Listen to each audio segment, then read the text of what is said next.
Hi అండి, welcome to Missamma చెప్పే కథలు. కథ పేరు అంతర్యుద్ధం. రచయిత్రి కేవి సుమలత గారు. ఈ కథ ఈనాడు ఆదివారం మ్యాగజైన్లో మార్చి నెల 2025లో వచ్చిందండి. ఇంకా కథలోకి వెళ్ళిపోదాము. అత్తయ్య గారు, అంజలి రాత్రి సూసైడ్ చేసుకోబోయింది. నాకేం చేయాలో పాల్పోవడం లేదు. వీలైతే మీరు ఒకసారి హైదరాబాద్ రాగలరా అన్నాడు సుధీర్. ఏంటి బాబు మీరు అనేది? అంజలి ఎందుకు అలాంటి పని చేసింది? దాదాపు ఏడుస్తూ అంది సత్యవతి. మీరు ఇక్కడికి వచ్చాక చెప్తాను అత్తయ్య గారు. మీరు సాయంత్రం రైలుకి బయలుదేరండి, నేను టికెట్ బుక్ చేస్తాను అన్నాడు సుధీర్. అలాగే బాబు. ఇంతకీ అంజలి ఇప్పుడు ఎలా ఉంది? ఏడుపు తమాయించుకొని సందిగ్ధంగా అంది సత్యవతి. ఏడుస్తుంది అన్నాడు సుధీర్. అత్తయ్య గారు, ఏడవకండి ప్లీజ్, మళ్ళీ మీకు సాయంత్రం ఫోన్ చేస్తాను అని ఫోన్ పెట్టేశాడు సుధీర్. సత్యవతి ఫోన్ పెట్టేసి కుర్చీలో వెనక్కి వాలి కళ్ళు మూసుకుంది. మూసుకున్న ఆమె కనురెప్పల నుండి కన్నీళ్లు ఆగకుండా కారుతూనే ఉన్నాయి. సత్యవతి, ఆమె భర్త వినోద్ ఇద్దరూ ప్రభుత్వ ఉద్యోగులు. వారికి పెళ్ళైన 3 ఏళ్లకు వినోద్ హార్ట్అటాక్తో పోయాడు. సత్యవతి ఒక్కగానొక్క కూతురు సంధ్యని తండ్రి లేని లోటు తెలియకుండానే ప్రాణప్రమంగా పెంచుకుంది. చదువు పూర్తయ్యాక అన్ని విధాలా తమకన్నా ఎక్కువ స్థాయిలో ఉన్న సుధీర్కిచ్చి పెళ్లి చేసింది. వారిద్దరికీ అంజలి ఒక్కతే సంతానం. కూతురి కాపురం 3 పువ్వులు 6 కాయలుగా సాగుతోందని ఆనందపడుతున్న ఆమె గుండెల్లో దేవుడు పెద్ద తుఫానే రేపాడు. అంజలికి 12 ఏళ్ల వయసులో సంధ్య క్యాన్సర్తో పోరాడి మృత్యు ఒడిలోకి చేరుకుంది. ఊహించని సంఘటనకు అంజలి తల్లడిల్లిపోయింది. అంజలిని తనతో వచ్చేమని అడిగితే తండ్రిని వదిలి రావటానికి ససేమేరా ఒప్పుకోలేదు. ఆడదిక్కులేని సంసారం. తోడు కావాలని భార్య చనిపోయిన 6 నెలలకే శాంత అనే అమ్మాయిని రెండో పెళ్లి చేసుకున్నాడు సుధీర్. ఆ విషయం సత్యవతికి బాధ కలిగించిన పరిస్థితులతో రాజీ పడక తప్పదని తనకు తాను సర్ది చెప్పుకుంటూ మనవరాలికి కూడా నచ్చజెప్పింది. తెల్లవారుజామున సికింద్రాబాద్ రైల్వే స్టేషన్లో ఆగిన రైల్లో నుండి దిగుతున్న సత్యవతికి ఎదురుగా ప్లాట్ఫామ్ మీద నిలబడ్డాడు సుధీర్. ప్రయాణం ఎలా జరిగింది అత్తయ్య గారు అంటూ ఆవిడ చేతిలో ఉన్న బ్యాగ్ను అందుకున్నాడు. బాగానే జరిగింది బాబు అంది సత్యవతి. ఇద్దరూ కలిసి కారు వైపు నడుస్తున్నారు. అల్లుడు గారు, అంజలి ఎలా ఉంది అంది సత్యవతి. గదిలో నుండి బయటికి రాకుండా ఒక్కతే లోపల ఉంది. పగలు రాత్రి కాపలా కాయాల్సి వస్తోంది అన్నాడు సుధీర్. అసలు ఎందుకంత పిచ్చి పని చేసింది ఆదరాదగా అడిగింది సత్యవతి. మీరు ఇక్కడే ఉండండి, పార్కింగ్లో నుండి కారు తీస్తాను అంటూ వెళ్ళాడు సుధీర్. సుధీర్ కాసేపట్లో కారు తీసుకురాగానే సత్యవతి వెనక సీట్లో కూర్చుంది. కారు మెల్లగా గమ్యం వైపు సాగుతోంది. అత్తయ్యగారు, మీరు అడిగిన ప్రశ్నలకు జవాబు చెప్పనా అన్నాడు సుధీర్. చెప్పండి అంది సత్యవతి. నేను శాంతను పెళ్లి చేసుకుని తప్పు చేశాను అన్నాడు సుధీర్. సత్యవతి జవాబు చెప్పలేదు. సంధ్య పోయాక నాకు జీవితంలో భయంకరమైన చీకటిగా అనిపించింది. శాంత నా ఫ్రెండ్ చెల్లెలు. భర్త పోవడంతో పుట్టింట్లో ఉంటోంది. మీరిద్దరూ పెళ్లి చేసుకుంటే అంజలిని పెంచడంలో ఇబ్బందులు ఉండవని మా ఫ్రెండ్ ఒత్తిడి చేయడంలో నా మనసు అటువైపు మొగ్గు చూపింది. కానీ అంజలి ఆమెను తల్లి స్థానంలో ఊహించలేకపోతోంది. మాటి మాటికి సంధ్య ప్రస్తావన తీసుకొచ్చి మా అమ్మ ఇలా చేసేది అలా చేసేది, మీరు అలానే చేయడం లేదు అని శాంతకి కోపం వచ్చేలా మాట్లాడుతుంది. శాంత ఎక్కడ ఇల్లు వదిలి వెళ్ళిపోతుందో అని అంజలికి చాలా నచ్చజెప్పాను. అన్నింటికీ ఊరికే ఏడుస్తూ గొడవ చేస్తోంది. చదువు మీద కూడా శ్రద్ధ చూపించడం లేదు.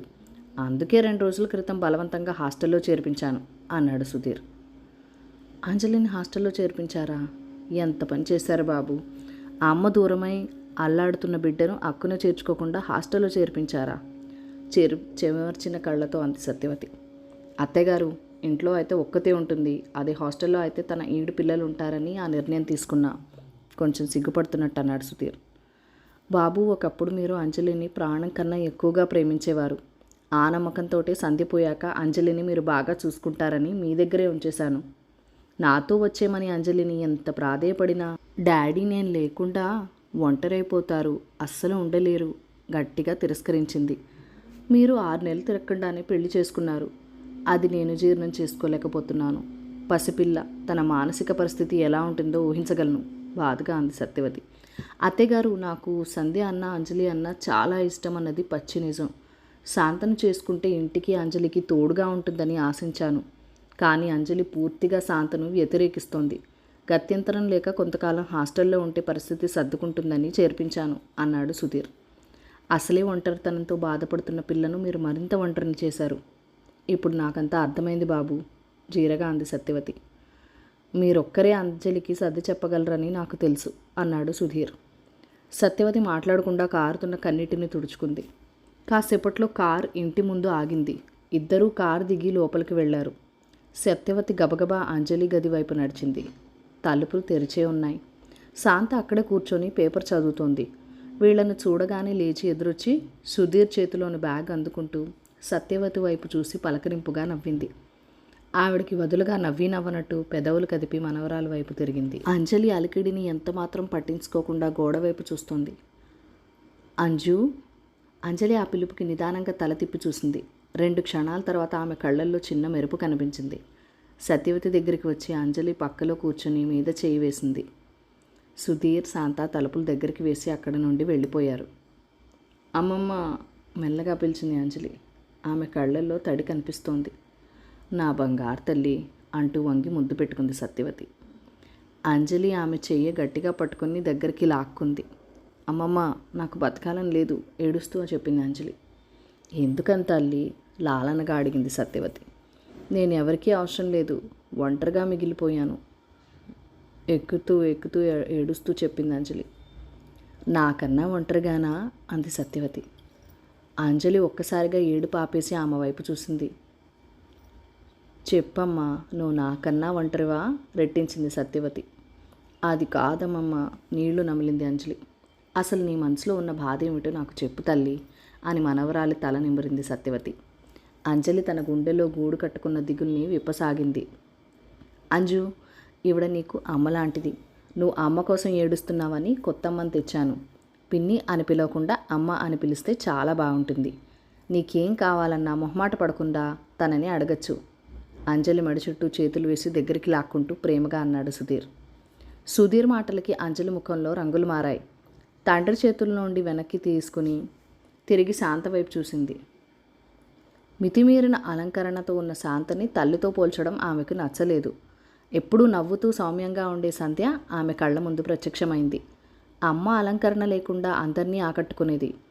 ఈవిడను అమ్మతో పోల్చడమేంటి అనుకుని మౌనంగా అక్కడి నుండి వెళ్ళిపోయింది అంజలి. ఈ రోజు నుండి నువ్వు నీ రూమ్లో పడుకో, పెద్దదాని అవుతున్నావు కదా, ఇక నుండి ఒక్కదానివే పడుకోవడం అలవాటు చేసుకోవాలి, ఎప్పటిలా పడుకోవడానికి గదిలోకి వచ్చిన అంజలితో అన్నాడు సుధీర్.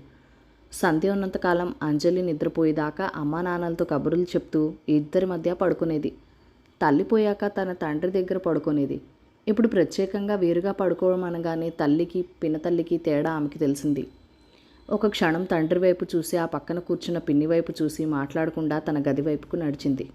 మొదటిసారిగా తండ్రి తనని దూరం పెడుతున్న భావన ఆమెకి కలిగింది. మరుసటి రోజు ఉదయం శాంత వంటగదిలో కాఫీ పెడుతున్నప్పుడు అంజలి అక్కడికి వచ్చింది. ఆంటీ, ఏం చేస్తున్నారు? అంది అంజలి. అంజలి తనను ఆంటీ అని పిలవటంతో శాంతకి చువ్వున తలెత్తింది. మీ డాడీ కోసం కాఫీ పెడుతున్నాను అంది శాంత. డాడీ అప్పుడే లేచి బ్రష్ చేసుకున్నారా? ఆశ్చర్యంగా అంది అంజలి. ఆయన ఇంకా నిద్ర లేవలేదు అంది శాంత. ఆంటీ, అలా బ్రష్ చేయకుండా బెడ్ కాఫీ తాగడం మంచి అలవాటు కాదని మా అమ్మ చాలాసార్లు చెప్పింది. డాడీ ఎప్పుడు అడిగినా అమ్మ ఇచ్చేది కాదు.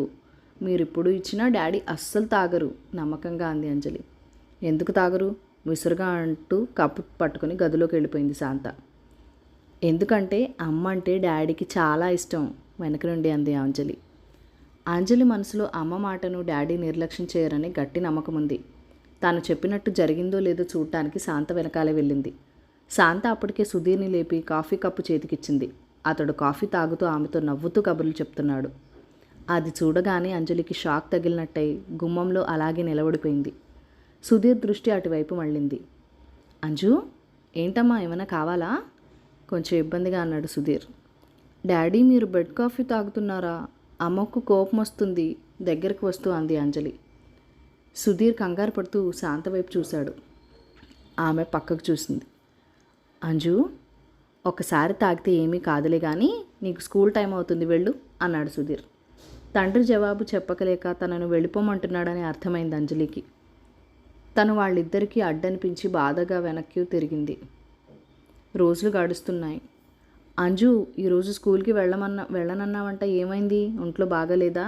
కళ్ళు మూసుకుని పడుకున్న అంజలి నుదుటిపై చేయి వేసి చూస్తూ అన్నాడు సుధీర్. శాంత వచ్చాక సుధీర్కి కూతురికి ఎక్కువ సమయం కేటాయించడమే లేదు. చాలా రోజుల తర్వాత ఆ స్పర్శతో ఆప్యాయతగా ఆమె దుఃఖం పొంగి పొర్లింది. తండ్రి చేతిని గట్టిగా పట్టుకుంది. అంజు, ఏడుస్తున్నావా? ఆదురదగా అన్నాడు సుధీర్. అమ్మ అమ్మ ఏడుస్తూ అంది. అమ్మ కోసం ఏడుస్తున్నావా? నువ్వు అలా ఏడుస్తే అమ్మ బాధపడుతుంది. నువ్వెప్పుడు నవ్వుతూ ఉండాలని అమ్మ ఎప్పుడూ చెప్తుండేది, గుర్తుందా? అన్నాడు సుధీర్. అంజలి ఏడుపు నియంత్రించుకొని ప్రయత్నం చేసింది. అప్పుడే అక్కడికి శాంత వచ్చింది. ఎక్కడికో వెళ్ళటానికి తయారైనట్టు ఆమె అలంకరణే చెప్తోంది. శాంత, నువ్వు హాల్లో కూర్చో, నేను ఒక పావుగంటలో వస్తాను ఆమె వైపు చూసి అన్నాడు. ఆలస్యం అవుతుంది, తొందరగా రండి. అంజలి ఏడుపు పట్టించుకోకుండా ఆమె వెళ్ళిపోయింది. డాడీ, ఈరోజు అమ్మ పుట్టినరోజు.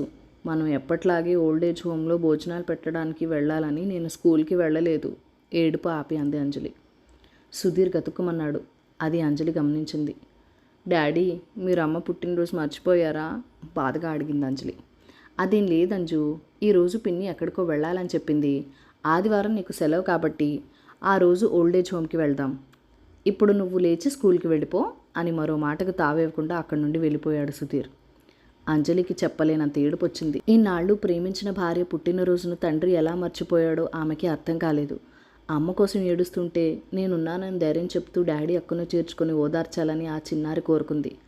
అలాగే డాడీ మమ్మీ లేని లోటు తలుచుకుని బాధపడుతుంటే పెద్దదానిలా స్వాంతన పలుకులు పలకాలని కూడా అనుకుంది. ఈ రెండిట్లో ఏదీ జరగడం లేదు. శాంత ఆమెను ప్రేమగా దగ్గరికి తీసుకోదు, అలా అని దూరంగా ఉంచదు. సుధీర్ దృష్టిలో పడేలా అంజలి ఇష్టాలతో సంబంధం లేకుండా టిఫిన్, భోజనం, స్నాక్స్ పెడుతుంది. అది చూసి ఆమె కర్తవ్య నిర్వహణకు సుధీర్ మురిసిపోతుంటాడు. కొత్తగా పెళ్లి చేసుకుని ఆమె కొంగు పట్టుకొని తిరుగుతున్న తండ్రి ప్రవర్తన అంజలిలో ఒంటరితనాన్ని పెంచింది. రోజు రోజుకి ఆ ఇంట్లో తను పరాయిదన్న భావం ఎక్కువైపోయింది. తను ఎవరికీ అక్కర్లేదని ఆలోచన ఆమెని కుంగతీసింది. అంజు, నువ్వు స్కూల్కి పెట్టిన లంచ్ తినకుండా తెచ్చేస్తున్నావని పిన్ని చెప్పింది. ఇంట్లో కూడా ఏమి తినడం లేదట, ఎందుకని? ఒకరోజు సాయంత్రం అన్నాడు సుధీర్. అంజలి జవాబు చెప్పకుండా దిగులుగా కూర్చుంది. అడుగుతుంటే జవాబు చెప్పవేంటి? గట్టిగా అన్నాడు సుధీర్. డాడీ, మీరు అమ్మను మర్చిపోయారు. నాతో ప్రేమగా ఉండడం లేదు. ఇదంతా ఈవిడ వల్లే, ఏడుస్తూ అంది అంజలి. సుధీర్ కోపంగా అంజలి మీదకి చెయ్యెత్తాడు. మీరు ఎప్పుడైనా నన్ను కొట్టారా? కనీసం తిట్టారా? నేనేం చదువుకుంటున్నానో చూడటం లేదు, ఏం తింటున్నానో చూడటం లేదు, ఏమైనా కావాలా అని కూడా అడగడం లేదు. ఇదంతా ఈవిడ వల్లే కదా, ఏడుస్తూ అంది అంజలి. నేను ఎంత బాగా చూసినా సవిత్ తల్లినే, కళ్ళు తుడుచుకుంటూ అంది శాంత. శాంత ఏడుపు చూసి సుధీర్ కంగారు పడ్డాడు. అంజు, నువ్వు పిన్నిని అపార్థం చేసుకుంటున్నావు. తను ఎంత బాధపడుతుందో చూడు అని శాంత దగ్గరికి వెళ్ళి ఓదార్చాడు సుధీర్. అంజలి అది భరించలేకపోయింది. తను ఏడుపు కన్నా రెండో భార్య ఏడుపు చలించిన తండ్రి పట్ల నిరసన భావంతో తనలో తానే కుమిలిపోయింది.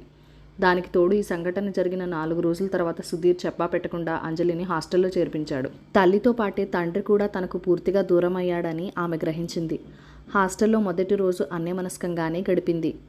ఎవరితో మాట్లాడకుండా శూన్యంలోకి చూస్తున్న అంజలి మీద వార్డెన్ దృష్టి పడింది. ఆమె మానసిక స్థితి సరిగ్గా లేదని ఒక కన్ను వేసే ఉంచింది. రెండో రోజు రాత్రివేళ అందరూ నిద్రపోతున్న సమయంలో అంజలి డాబా మెట్ల వైపు వెళ్లటం వార్డెన్ గమనించి నిశ్శబ్దంగా ఆమెని అనుసరించింది. టెర్రర్స్ మెట్లు వరకు రాగానే అంజలి ఉద్దేశం ఆమెకి అర్థమైపోయింది. అంజలి, ఆగు అని గబుక్కున ఆమె చేతిని పట్టుకుని ఆపేసింది. నన్ను వదలండి మేడం, నేనెవరికీ అక్కర్లేదు అంటూ గించుకుంది అంజలి. వార్డెన్ బలవంతంగా కిందకి లాక్కొచ్చి సుధీర్కి ఫోన్ చేసి అంజలిని అప్పగించి హాస్టల్ నుండి ఇంటికి పంపేసింది. ఇప్పుడు చెప్పమ్మమ్మా, నేనెందుకు బతకాలి? ఏడుపు గొంతుతో అంది అంజలి. అంజు, నీకు జవాబు చెప్పే ముందు ఒక కథ చెప్తాను, వింటావా? అంది సత్యవతి. అంజలి చెప్పమన్నట్టు తలూపింది. బాపట్ల పక్కన ఒక పల్లెటూరులో మంచినీటి చెరువు పక్కన ముళ్ళ తుప్పల్లో అప్పుడే పుట్టిన పసికందుని ఎవరో పారేశారు. ఆ పాపను తీసుకొచ్చి ఆ ఊర్లో సర్పంచ్ గారికి అప్పగించారు. ఆయన ఎవరినైనా పాపను పెంచుకుంటారేమో అని అందరినీ అడిగారు, కానీ ఎవరూ ముందుకు రాలేదు. అప్పుడు సర్పంచ్ గారు పాపని బాపట్లలోని ఒక అనాథ ఆశ్రమంలో వదిలేశారు. శరణాలయంలో ఉన్న పెద్దవాళ్ళు ఆ పసికందును ప్రేమగా పెంచుకున్నారు. అందరికీ అమ్మ ఒక్కతే ఉంటుంది, కానీ ఆ పాపకు బోల్డంతమంది అమ్మలు దొరికారు. ఊహ తెలిసిన తర్వాత తను ఒక అనాథ అని తెలుసుకుంది. తల్లిదండ్రులు లేనందుకు ముందు బాధపడినా తర్వాత చేరదీసిన వాళ్ళందరినీ ప్రేమిస్తూ ఆ వెలితిని పోగొట్టుకుంది. ప్రభుత్వ పాఠశాలలో బాగా చదువుకొని మంచి మార్కులు తెచ్చుకుంది. దాంతో ప్రైవేట్ కాలేజీలో వాళ్ళు ఉచితంగా సీట్ ఇచ్చి చేర్పించుకున్నారు. అలా కొందరు పెద్దవాళ్ల సహాయంతో డిగ్రీ, బీఈడీ పూర్తి చేసి ప్రభుత్వ ఉపాధ్యాయురాలిగా ఉద్యోగం తెచ్చుకుంది.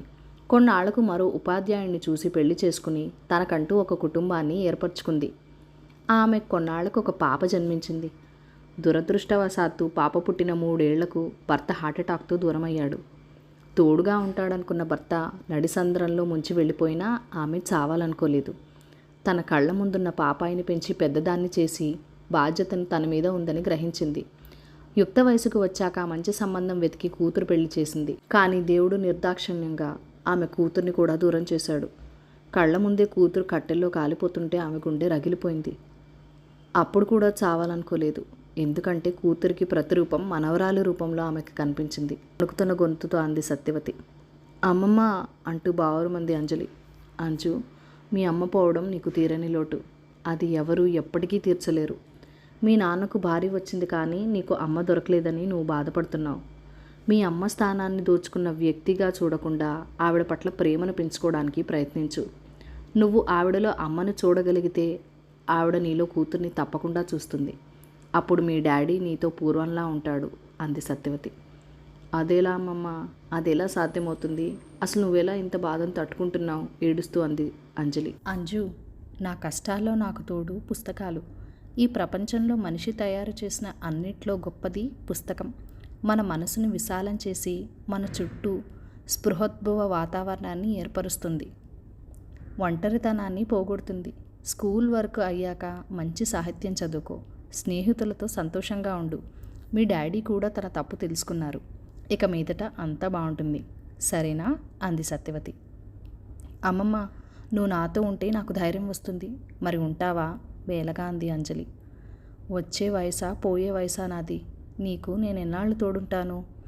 ఎలాంటి పరిస్థితులు ఎదురైనా నీకు నువ్వే ధైర్యం తెచ్చుకోవాలి. అన్నిటికీ తట్టుకొని నిలబడాలి. సృష్టిలో మనిషి తప్ప ఏ ఒక్క ప్రాణి కూడా ఆత్మహత్య ప్రయత్నం చేయదు.